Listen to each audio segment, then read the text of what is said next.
Vía un chorro de agua mediante un álave como se muestra en la figura.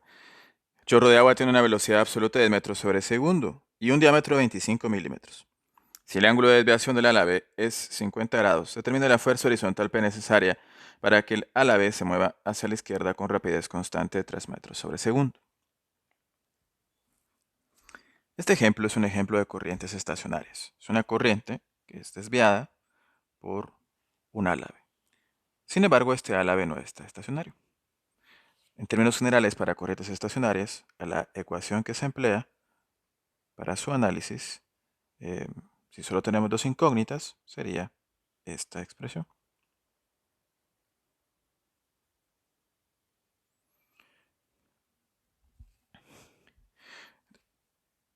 Ahora, esta expresión se puede emplear eh, si nuestra corriente es desviada por un álave que está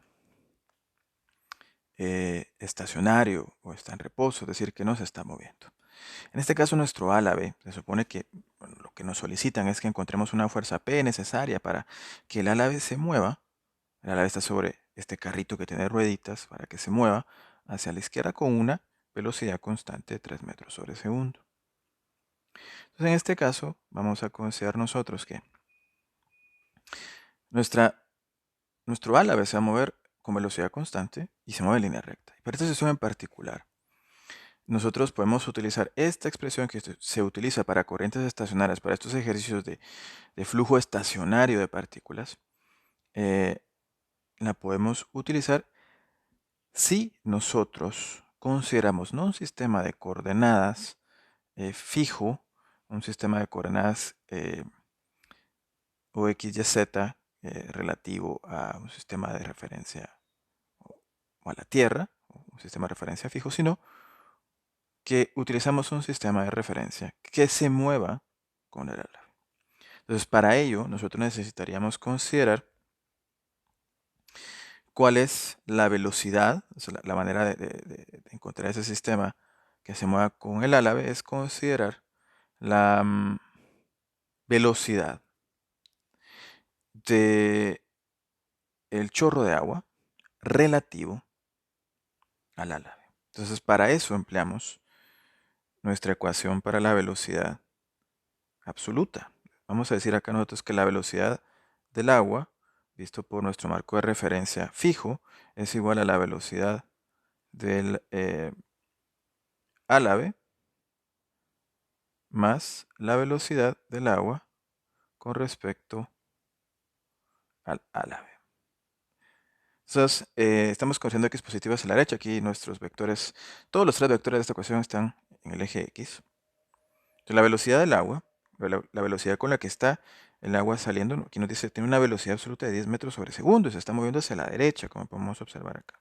Entonces, vamos a decir que esto es 10 y la velocidad del álave, queremos que el álave se mueva a 3 metros sobre segundo hacia la izquierda. Entonces, vamos a decir menos 3i más la velocidad del agua relativa al álave.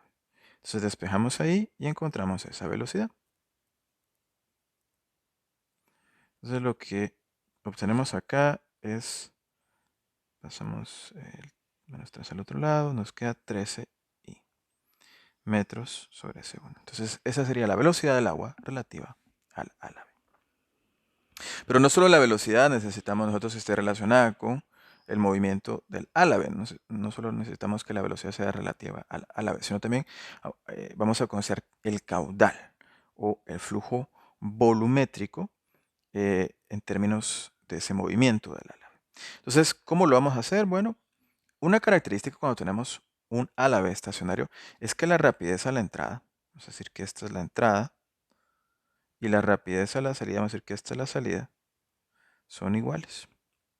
Entonces, una vez hemos nosotros encontrado esas, em, esa velocidad del agua relativa al álave, vamos a considerar que las rapideces del agua a la entrada y a la salida relativas al álave van a ser iguales. Las rapideces, es decir, las magnitudes. Entonces, en este caso vamos a considerar que la velocidad de la entrada, vamos a definir aquí nosotros este como nuestro sistema, por eso esa es nuestra entrada. Y acá vamos a tener nosotros nuestra salida. Démoslo con otro color acá.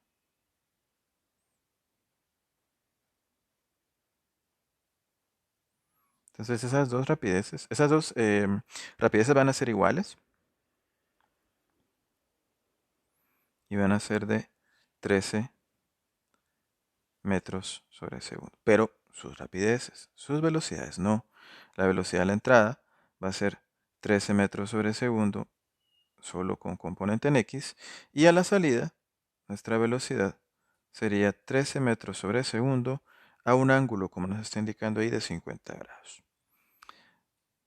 Entonces, se parece un poco al análisis de álaves estacionarios en ese aspecto.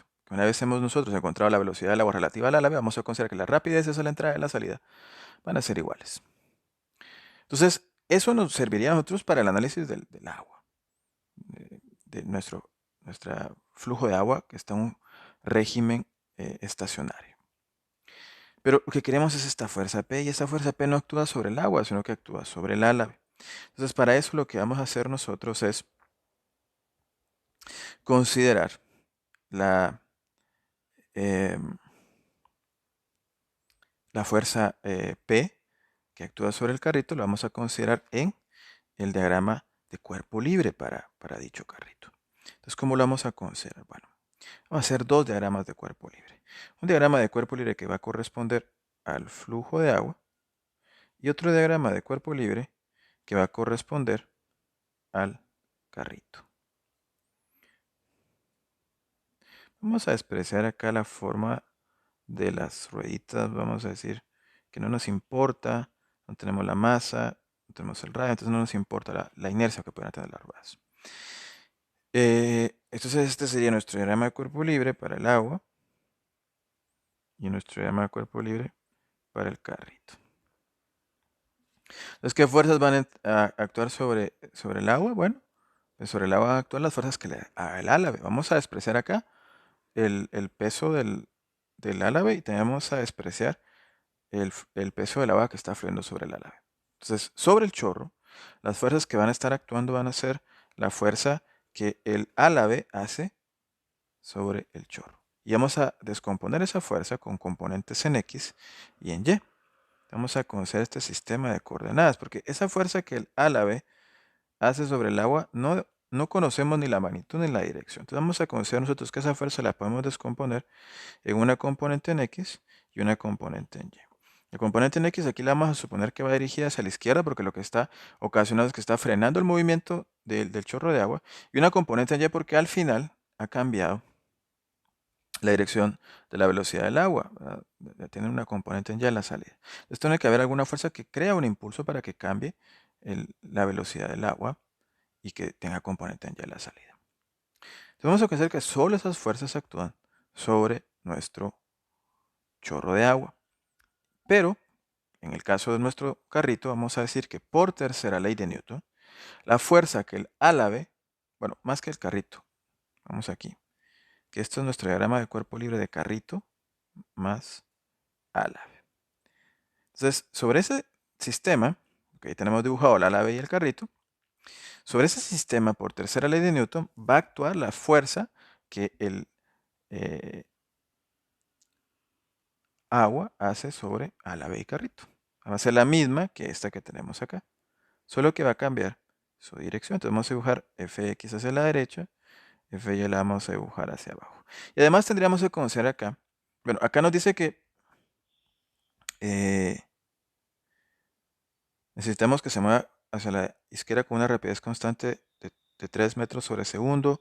No nos está mencionando que existe alguna fricción. Vamos a despreciar la forma de las ruedas. Entonces las únicas fuerzas que tendríamos en teoría podría ser la normal. Y pues no nos proporcionan el peso del álave y carrito. Entonces vamos a considerar que eso es despreciable. Además, pues va a actuar esa fuerza P que nos permita que el carrito se mueva hacia la izquierda con velocidad constante.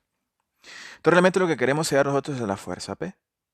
Y la fuerza P, si nos damos cuenta, pues solo actúa en X. En X, la otra fuerza que actúa es Fx, que en este caso sería la fuerza que el agua hace sobre el álave.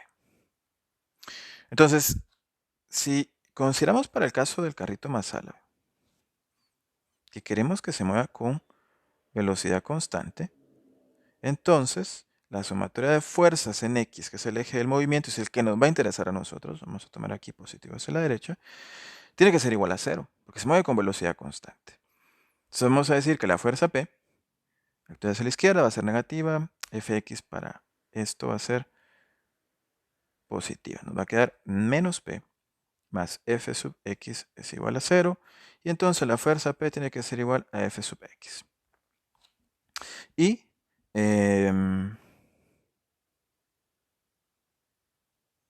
pues entonces necesitaríamos hacer F sub X para hallar P. ¿De dónde vamos a encontrar F sub X? Del análisis de nuestra corriente estacionaria. Y solo vamos a hacer el análisis en X. Entonces, aquí, a la entrada y la salida, esto está abierto a la atmósfera, entonces no tenemos presión manométrica que considerar. Vamos a decir, nuestra sumatoria de fuerzas en X para nuestra corriente estacionaria es igual al flujo másico por la componente de la velocidad a la salida en X menos la componente de la velocidad a la entrada en X. Aquí vamos a colocar la única fuerza que tenemos en nuestro diagrama, que es menos Fx, porque va hacia la izquierda. Eso es igual al flujo másico por la componente de la salida menos la componente a la entrada. Entonces, habíamos dicho que las rapideces iban a ser iguales. ¿Verdad? 13 metros sobre segundo. Pero en este caso, en X, B tiene una componente. A solo tiene componente en X, B tiene componente tanto en X como en Y. Entonces la componente en X para nosotros, para la velocidad de la salida, va a ser igual a la rapidez por coseno de 50. Entonces aquí nos quedaría que esto es 13 por coseno de 50. ¿Y qué nos hace falta? Bueno, nos hace falta ahí también encontrar nuestro flujo másico. Vamos a decir nosotros que el flujo másico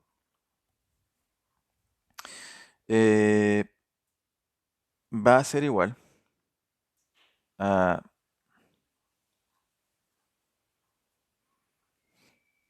la densidad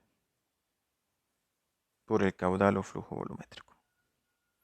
¿Y a qué es igual el caudal o flujo volumétrico? Bueno, empleando ecuación de continuidad, vamos a decir nosotros que el caudal o flujo volumétrico es igual al área de la entrada por la rapidez de la entrada. Esto es igual al área de la salida por la rapidez de la salida, pero en este caso las áreas a la entrada y la salida y la rapidez a la entrada y la salida son las mismas, ¿verdad? Si observamos acá, nuestro chorro de agua no cambia su diámetro cuando es desviado por esta paleta o álave, ¿verdad? Entonces, podemos decir nosotros que nuestro flujo volumétrico va a ser igual al área de la entrada, es decir, pi cuartos por el diámetro en la entrada por la rapidez en la entrada. Y entonces nuestro flujo másico va a ser igual a la densidad por pi cuartos por el diámetro por la rapidez. Entonces aquí vamos a considerar que nuestra densidad es 1000 kilogramos por metro cúbico.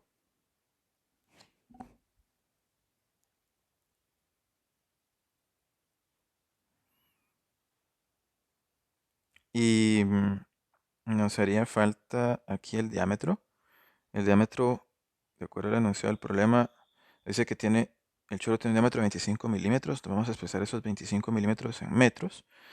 Eso sería 25 por 10 a la menos 3 metros elevado al cuadrado, todo multiplicado por la rapidez, que son 13 metros sobre segundo. Y esto nos tiene que dar a nosotros nuestro flujo másico en unidades del sistema internacional. El flujo másico es masa por unidad de tiempo, entonces tendría que quedarnos en kilogramos sobre segundo.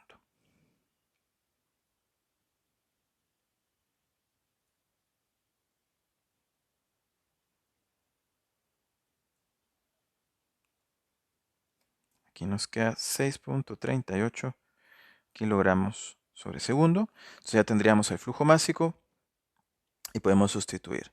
Menos Fx es igual a flujo másico por la componente de la salida menos la componente de la entrada. Menos Fx es igual a 6.38 kilogramos sobre segundo multiplicado por la componente a la salida de la velocidad, la componente en X a la salida, que sería 13 por coseno de 50 menos la componente en x de la velocidad de la entrada, que es 13. Y despejando acá y operando nuestros datos, nos quedaría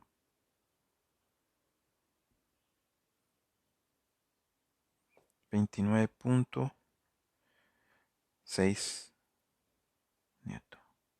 Y esto, pues, habíamos determinado anteriormente que también va a ser la fuerza P que necesitamos ejercer sobre el carrito para que nuestro álave se mueva hacia la izquierda con una velocidad constante de 3 metros sobre segundo.